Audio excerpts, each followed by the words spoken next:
What is going on today, guys? Welcome to Shane Tech Verse.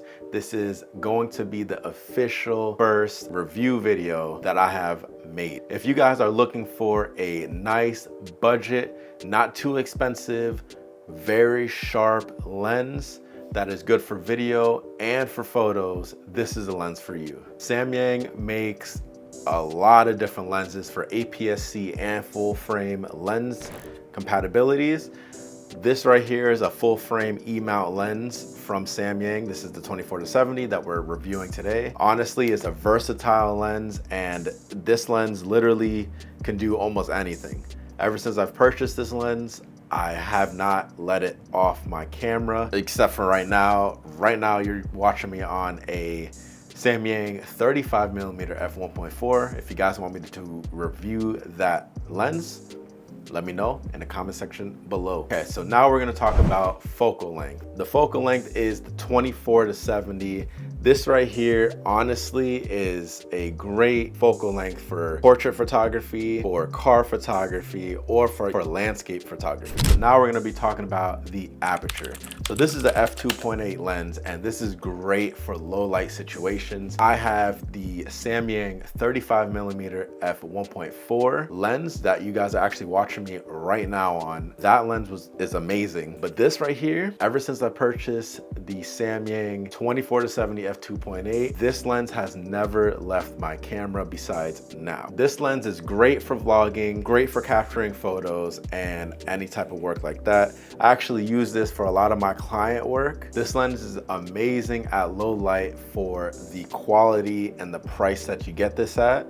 Honestly, I was super surprised on the build quality, the optical quality of this lens compared to the Tamron and the G Master lens. This lens for me keeps up with the G Master lens, the Tamron, and the Sigma lenses. Honestly, this is a lens that people don't even talk about. So this is why I'm making the video for you guys, just showing you guys the optical quality and the specs and the pricing compared to all the other lenses. So this lens is a beefy lens. It is actually on the heavier side compared to Tamron and to the Sony G Master, but you can actually look this lens up and compare it yourself on the website below.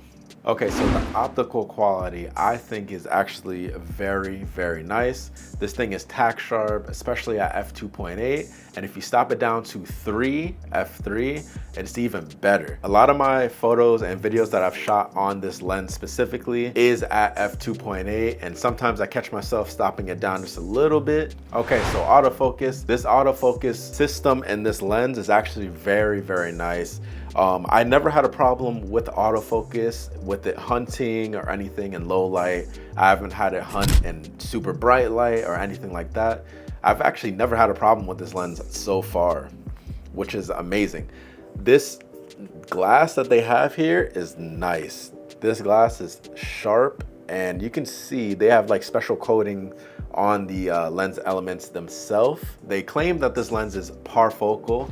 I haven't actually physically tested the parfocalness of the lens, but we can actually throw up some B-roll right now as I'm talking to see if this actually is parfocal. So I mainly use this lens for photo and video work, obviously because this is a camera lens. But recently I've been doing a lot more video work than photo work, and for the video work, this autofocus system is actually really, really good. Okay, so this lens unfortunately does not have image stabilization built into it. So you're gonna need to use your camera's active stabilization in the camera. Honestly, it doesn't bother me. It does crop in a little bit, especially when you have a Sony a7 IV. It does crop in just a little bit with that stabilization. And I'll actually show you guys right now. I actually have my camera on a tripod right now on a 35mm lens, and I'm gonna turn off my active stabilization. Okay, for stabilization, I actually made a slight mistake. I actually had the stabilization off. Usually I turn it off when I have a tripod shot like I'm doing right now for the A-roll. But as you guys can see, it is cropped in a little bit because I turned the active stabilization on. I will turn it off right now and you'll see the difference.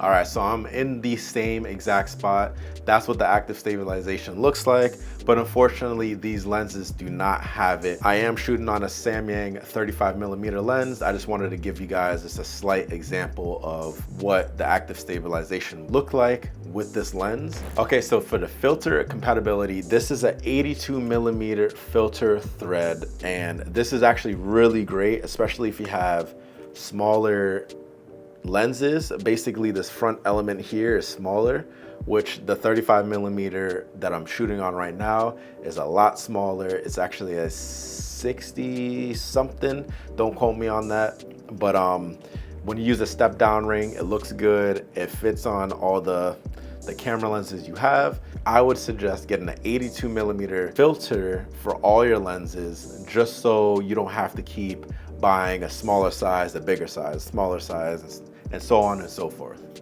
So right here, I have a variable ND filter that fits onto this 82mm filter thread. So I'm just gonna screw this on because usually I don't ever leave the house without this variable ND filter. You can see it gets darker and it gets brighter, which is amazing.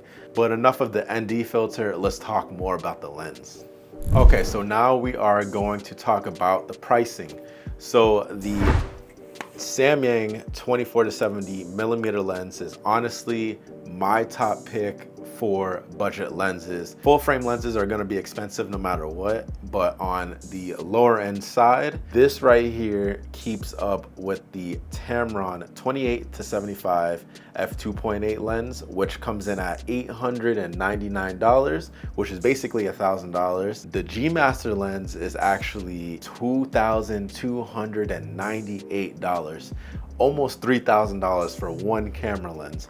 This right here has the optical quality just, I wouldn't say as good as the G Master, but it's up there in quality if you want a lower budget lens. So I'm gonna give you the price right now. The price of the Samyang 24-70 f2.8, this lens right here is $789, which is significantly less than the G Master lens that I just previously mentioned, and a slight bit less than the Tamron lens that I just mentioned as well. Honestly, this was my top pick mainly because it was an underdog. I could have bought the G Master, I could have bought the Tamron 28-75, but on the higher end of the market, or the middle end of the market, I should say, I'd rather spend a little bit less money and get that focal length that I want instead of shelling out $2,300 for a G Master lens. Okay, so I actually almost forgot to talk about the bokeh.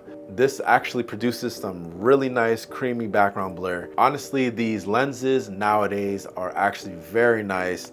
The f2.8, they do get some good bokeh compared to a 1.8 or 1.4 lens or 1.2 lens. This actually keeps up with a lot of the competition, which is amazing. I'm actually gonna show you some shots right now, again, of the f2.8 background blur in photos that I've taken, and honestly, you can't beat it for the price. In conclusion, the Samyang 24-70 f2.8 lens is great and it's versatile. You can use this in various shooting situations. The sharpness is great. The constant f2.8 aperture basically gives you some nice bokeh. The build quality is very nice. It's very robust. It's very beefy. It's heavy. If you like them heavier lenses, that's all you need. This is definitely compelling for videographers and photographers, especially if you're starting off with your first updated camera or first updated lens. This lens right here for the Sony E-mount, honestly, I think is one of the best picks for 2023. There could be better picks, but this one right here is one of my favorite picks. Okay, so that wraps it up for my review of the Samyang 24-70 f2.8 lens. If you guys want to see the audio that I've used for this video to record with, check out this DJI mic unboxing right here, and I'm gonna catch you guys in the next one. Peace out.